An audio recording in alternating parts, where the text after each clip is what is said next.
স্বাগত জানাচ্ছি সারা বিশ্বে ঘটে যাওয়া আলোচিত সব খবর নিয়ে ভোরের কাগজের প্রতিদিনের আয়োজনে। আর পুরো আয়োজন জুড়ে আপনাদের সাথে আছি আমি কামরুজ্জামান আরিফ।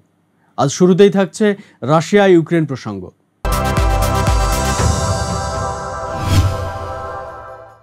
ইউক্রেনে রাশিয়ার ক্ষেপণাস্ত্র হামলায় শিশুসহ 9 জন নিহত হয়েছে। দেশটির স্বরাষ্ট্রমন্ত্রী ইহোর ক্লাইমেনকো বলেছেন, ক্রিভিরি শহরের একটি অ্যাপার্টমেন্ট বিল্ডিংয়ে রাশিয়ার ব্যালিস্টিক ক্ষেপণাস্ত্র আঘাত হানায় 5 শিশুসহ 9 জন নিহত হয় এবং 29 জন আহত হয়েছে। জরুরি বিভাগের পোস্ট করা বেশ কিছু ছবিতে দেখা গেছে উদ্ধারকর্মীরা ঘটনাস্থলে কাজ করছেন। ঘটনাস্থল থেকে হতাহতদের উদ্ধার করা হয়েছে।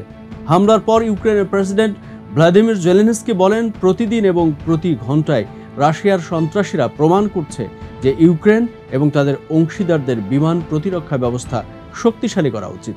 ইউক্রেনের দক্ষিণাঞ্চলে অবস্থিত ক্রিভিরি শহর জেলেনস্কির জন্মস্থান। তিনি ঘটনাস্থল থেকে ভিডিও ফুটেজ পোস্ট করেছেন। সেখানে দেখা গেছে উদ্ধারকর্মীরা ধ্বংসাবশেষের মধ্যে বেঁচে থাকা লোকজনকে উদ্ধারে কাজ করছেন। রাশিয়ার বিমান হামলা প্রতিরোধে অত্যাধুনিক বিমান প্রতিরক্ষা ব্যবস্থা সরবরাহের জন্য ইউক্রেনের মিত্রদের কাছে তিনি পুনরায় আবেদন জানিয়েছেন। এদিকে কিউবায় রাশিয়ার একটি যুদ্ধজাহাজ যাওয়ার পরই গুয়ান্তানামো বেতে দ্রুত একটি ফাস্ট অ্যাটাক সাবমেরিন পাঠিয়েছে যুক্তরাষ্ট্র। দ্রুত হামলা চালাতে সক্ষম ওই সাবমেরিনটির নাম ইউএসএস হেলেনা। তবে মার্কিন সাউদার্ন কমান্ড জানিয়েছে, কিউবার উপসাগরে মার্কিন সাবমেরিনটি যাওয়াটা ছিল একটি রুটিন পোস্ট ভিজিট। কিন্তু বার্তা সংস্থা এপির খবরে বলা হয়, নিজেদের শক্তিমত্তা প্রদর্শন করতেই কিউবায় মার্কিন সাবমেরিনটি পাঠানো হয়েছে। রাশিয়ার প্রতিরক্ষা মন্ত্রণালয় জানিয়েছে, গত 12 জুন মহড়া শেষ করে তাদের কয়েকটি যুদ্ধজাহাজ কিউবার হাভানা বন্দর পরিদর্শনে যায়। ওই জাহাজের বহরে ছিল বিমান বহনকারী রণতরী অ্যাডমিরাল গোর্সকোভ, পারমাণবিক শক্তিতে চালিত ক্রুজ মিসাইল বহনকারী সাবমেরিন কাজান এবং ট্যাঙ্কার বহনকারী রণতরী নিকোলেচিকার। এর আগে 13 জুন রুশ সামরিক বাহিনীর রণতরী ও একটি পারমাণবিক সাবমেরিন কিউবার বন্দরে এসে ভিড়ে। স্নায়ুযুদ্ধের আমল থেকে রাশিয়া কিউবার ঘনিষ্ঠ মিত্রতার সর্বশেষ নিদর্শন হিসেবে এই উদ্যোগ এসেছে বলে মত দিয়েছেন বিশ্লেষকরা। হাভানার উপকূলে পৌঁছে রুশ রণতরী অ্যাডমিরাল গোর্সকভ 21 বার তোপধ্বনির মাধ্যমে অভিবাদন জানায়। কিউবানরা 18 শতকের ঔপনিবেশিক আমলে নির্মিত দুর্গ থেকে একই কায়দায় এই অভিবাদনের জবাব দেয়। স্প্যানিশরা হাভানা বন্দরের সুরক্ষায় এই দুর্গ নির্মাণ করেছিল। রুশ নৌবাহিনীর সবচেয়ে উন্নত জাহাজের অন্যতম গোর্সকভ। এই জাহাজের সঙ্গে কিউবা এসেছে পরমাণু শক্তিতে চালিত ডুবোজাহাজ কাজান এবং একটি তেলবাহী ট্রাঙ্কার। প্রত্যক্ষদর্শীদের মধ্যে কয়েকজন সিএনএনকে জানায়, তারা কখনোই হাভানার উপকূলে সাবমেরিন দেখেননি। 4 রুশ জাহাজ এই মুহূর্তে বন্দরে নোঙ্গর করে রাখা আছে। এই ধরনের উদ্যোগকে রুশ সক্ষমতার প্রদর্শনী হিসেবে দেখছেন বিশ্লেষকরা, যা ইউক্রেন যুদ্ধ নিয়ে দুদেশের মধ্যে টানাপোড়েন আরও বাড়তে পারে। এদিকে জব্দ করা রাশিয়ার সম্পদ থেকে ইউক্রেনকে 50 বিলিয়ন মার্কিন ডলার ব্যবহার করতে দিতে সম্মত হয়েছে শিল্পোন্নত দেশগুলোর জোট G7। টানা 2 বছরেরও বেশি সময় ধরে রুশ সামরিক বাহিনী ইউক্রেনে আগ্রাসন চালাচ্ছে এবং রাশিয়ার বিরুদ্ধে চলমান এই যুদ্ধে সহায়তার জন্য ইউক্রেনকে এই অর্থ দেয়া হবে। 14 জুন এক প্রতিবেদনে এই তথ্য জানিয়েছে ব্রিটিশ সংবাদ মাধ্যম বিবিসি। এদিকে মার্কিন প্রেসিডেন্ট জো বাইডেন বলেছেন, আমরা যে পিছিয়ে যাচ্ছি না সেটা রাশিয়াকে আরেকবার মনে করে দেওয়ার জন্যই এই পদক্ষেপ। তবে এর বিপরীতে অত্যন্ত বেদনাদায়ক পদক্ষেপ নেওয়ার হুমকি দিয়েছে রাশিয়া। মূলত ইউরোপীয় ইউনিয়নের পাশাপাশি G7ভুক্ত দেশগুলোতে রাশিয়ার প্রায় 325 বিলিয়ন ডলারের সম্পদ ফ্রিজ বা জব্দ করা আছে। 2022 সালে রাশিয়া ইউক্রেনের পূর্ণ মাত্রায় আগ্রাসন শুরুর পর এসব সম্পদ জব্দ করা হয়। অন্যদিকে এই মাসেই উত্তর কোরিয়া সফরে যেতে পারেন রুশ প্রেসিডেন্ট ভ্লাদিমির পুতিন। এ বিষয়টি নিয়ে উদ্বেগ প্রকাশ করেছে ওয়াশিংটন। এই তথ্য জানিয়েছে আল জাজিরা। দক্ষিণ কোরিয়া ও যুক্তরাষ্ট্র হুঁশিয়ারি দিয়েছে, এই ধরনের বৈঠক জাতিসংঘের নিরাপত্তা কাউন্সিলের সিদ্ধান্তের লঙ্ঘন। বিশ্লেষকদের মতে পুতিন ও উত্তর কোরিয়ার নেতা কিম জং উনের এই বৈঠকে দুদেশের সামরিক সম্পর্ক আরও গভীর হতে পারে। দক্ষিণ কোরিয়ার পররাষ্ট্র মন্ত্রণালয় জানিয়েছে, দেশটির ভাইস প্রেসিডেন্ট কিম হং কিউন জরুরি ফোন কলে মার্কিন উপ পররাষ্ট্রমন্ত্রী কোট ক্যাম্পবেলের সঙ্গে কথা বলেছেন। হং কিউন মার্কিন কূটনৈতিক কার্ডকে বলেন, পুতিনের এই সফরের মাধ্যমে মস্কো এবং পিয়ংইয়ং এর মধ্যে সামরিক সহযোগিতার মাত্রা বাড়তে দেওয়া চলবে না। পুতিনের সফর এই অঞ্চলে কোনো ধরনের অস্থিতিশীলতা বা সমস্যা সৃষ্টি করলে দক্ষিণ কোরিয়াকে নিরবচ্ছিন্ন সমর্থন জানানোর অঙ্গীকার করেছেন কার্ট ক্যাম্বেল।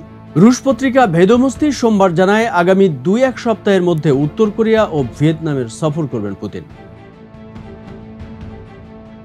এবারে নজর দেব গাজা ইসরায়েলের দিকে। সাম্প্রতিক গাজায় যুদ্ধবিরতি নিয়ে 3 ধাপের একটি প্রস্তাব দেন মার্কিন প্রেসিডেন্ট জো বাইডেন, যা এরই মধ্যে জাতিসংঘে পাশ হয়েছে। কিন্তু এই প্রস্তাব কার্যকরের কোনো লক্ষণ দেখা যাচ্ছে না। ইসরায়েল ও হামাসের পক্ষ থেকে এখনও বিভিন্ন শর্ত দেয়া হচ্ছে। বিশেষ করে ইসরায়েলের প্রধানমন্ত্রী বেনিয়ামিন নেতানিয়াহু গাজা থেকে হামাস উৎখাতে বদ্ধপরিকর। অন্যদিকে হামাসের দাবি স্থায়ী যুদ্ধবিরতি ও গাজা থেকে ইসরায়েলি সেনাদের প্রত্যাহার। ফলে জটিল হয়ে পড়েছে যুদ্ধবিরতি কার্যকরের বিষয়টি। এমন পরিস্থিতির মধ্যেই বাইডেন বলেছেন গাজায় খুব শিগগিরই যুদ্ধবিরতির সম্ভাবনা দেখছেন না তিনি। তবে তিনি এখনও আশা ছাড়েননি। যুদ্ধবিরতি নিয়ে আলোচনা চললেও গাজায় ভয়াবহ হামলা অব্যাহত রেখেছে ইসরায়েলি বাহিনী। বিশেষ করে আবাসিক ভবনও তাদের হামলা থেকে রেহাই পাচ্ছে না। এতে নিহতের সংখ্যা হু করে বেড়ে চলেছে। এদিকে জাতিসংঘের ঊর্ধ্বতন কর্মকর্তাদের বহিষ্কারের কথা ভাবছে ইসরায়েল। জাতিসংঘে ইসরায়েলের বিশেষ দূত গিলাদ এরদান এই তথ্য নিশ্চিত করেছে। সম্প্রতি ফিলিস্তিনের অবরুদ্ধ গাজা উপত্যকায় নিরপরাধ শিশুদের উপর হামলা ও হাজার হাজার শিশুর মৃত্যুর কারণে ইসরায়েলি সেনাবাহিনীকে অপরাধী দেশের তালিকায় যুক্ত করেছে জাতিসংঘ।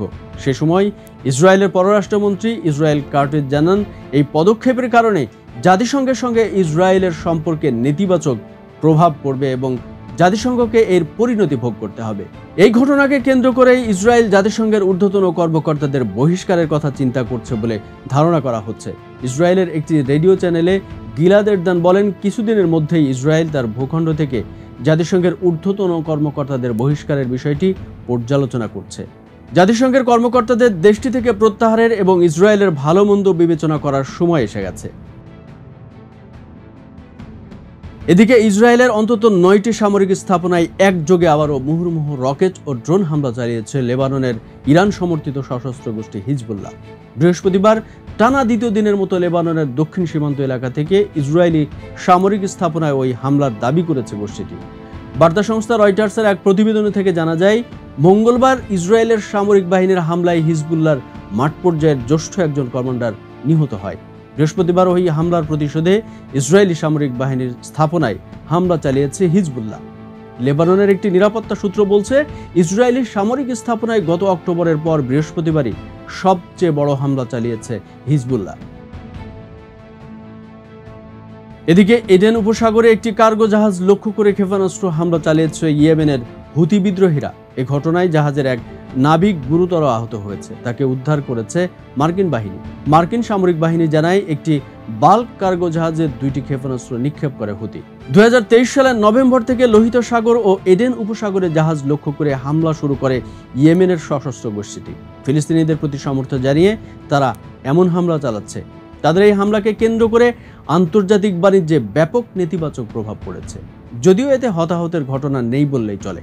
এক বিবৃতিতে মার্কিন সেন্ট্রাল কমান্ড জানিয়েছে, ইউক্রেনীয় মালিকানাধীন পালাওয়ান পতাকাবাহী জাহাজে ক্ষেপণাস্ত্র হামলা চালানোর পর আগুন ধরে যায়। পরে মার্কিন যুদ্ধজাহাজের একটি এয়ারক্রাফট দিয়ে আহত ওই নাবিককে উদ্ধার করা হয়। হুতি বিদ্রোহীরা জানিয়েছে, গত 24 ঘন্টায় তারা অন্তত 3টি জাহাজে হামলা চালিয়েছে। গাজায় ইসরায়েলের হত্যাযজ্ঞের প্রতিবাদে এমন হামলা চালানো হচ্ছে বলেও জানান তারা। শেষ করব গাজায় 2500 মুসল্লি হজ না করতে পারার খবর জানিয়ে। ফিলিস্তিনের অধিকৃত পশ্চিম তীর থেকে হাজারো ফিলিস্তিনি হজ পালন করতে গেলেও অবরুদ্ধ গাজা উপত্যকা থেকে কোনো ফিলিস্তিনি এবার হজে যেতে পারেনি। তুরস্কের সংবাদ মাধ্যম টিআরটি ওয়ার্ল্ড জানিয়েছে, রাফা ক্রসিং ইসরায়েলের দখলে থাকায় এবং ভূখণ্ডটি অবরুদ্ধ করে রাখায় গাজার 2500 মুসল্লি এবছর হজ করতে পারেননি। প্রতিবেদনে বলা হয়েছে, অবরুদ্ধ গাজায় ইসরায়েলের গণহত্যা এবং গাজাকে মিশরের সঙ্গে সংযুক্তকারী রাফা ক্রসিংয়ে আক্রমণ ও দখলে নেওয়ার ফলে এবছর 2500 ফিলিস্তিনি হজ যাত্রা করতে পারেননি বলে অবরুদ্ধ এই ভূখণ্ডটির এন্ডাউমেন্টস মন্ত্রণালয় জানিয়েছে। মন্ত্রণালয়ের মুখপাত্র ইকরামি আল মুদাল্লাল আনাদুলু এজেন্সিকে বলেছেন, হজে যেতে বাধা সৃষ্টি করা ধর্মীয় স্বাধীনতার স্পষ্ট লঙ্ঘন।